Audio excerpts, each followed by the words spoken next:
We hebben nu CO, CO2, NOx en NO. En CO is gewoon safe en NOx is ook safe. But then like now, daily average and last week.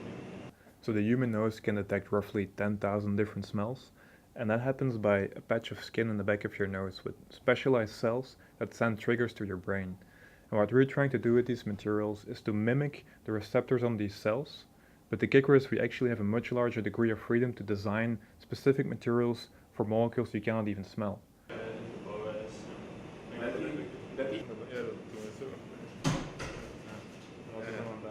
We don't want that anymore. So we want them to be as thin films in the clean room. So the materials we're working with are what's called molecular sponges, and they look like this. So this is one hole of a molecular sponge. The diameter of this is about 1 nanometer. That's 100,000 times smaller than the diameter of a human hair, and that's about the size of a molecule. So what we're trying to do is to tailor the pores of these materials so that the molecule fits in there quite snugly.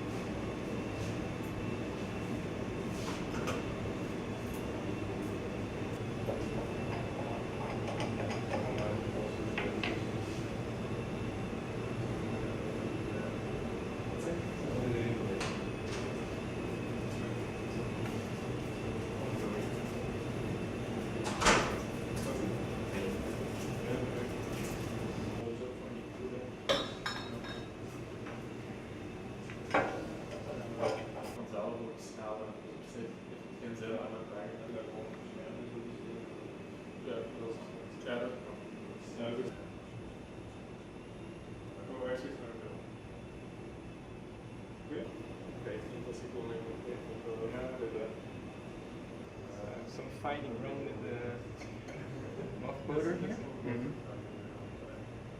At the first step, we optimize the chemical synthesis of these materials, and then we end up with a powder with the characteristics that we need. The next step will be, the next challenge will be integrating these materials on solid devices. So where we are now, we demonstrate that these materials, they have the performance we want. We have the technology to deposit them as thin films.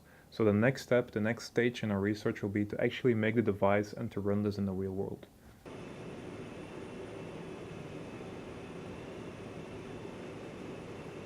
So what this would be is basically an electronic nose. And if you can integrate it in a small, robust format that's cheap enough, you could have it in your smartphone to detect air quality, to early diagnosis of certain types of diseases.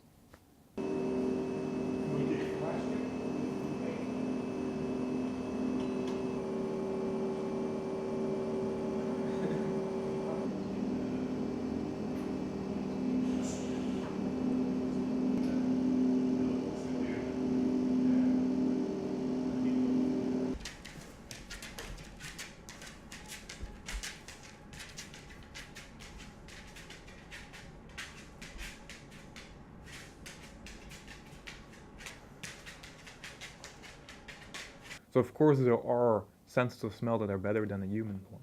So some of these applications there are dogs specifically trained for, so they detect certain compounds in breath to diagnose diseases. But of course a dog cannot give you a reading level. They can say yes or no. Same with this person has cocaine in their car. But with a dog always comes a handler. And since a dog is typically trained for only one or a few compounds, you would need a whole lot of dogs and handlers to monitor air quality or to monitor for a terrorist attack.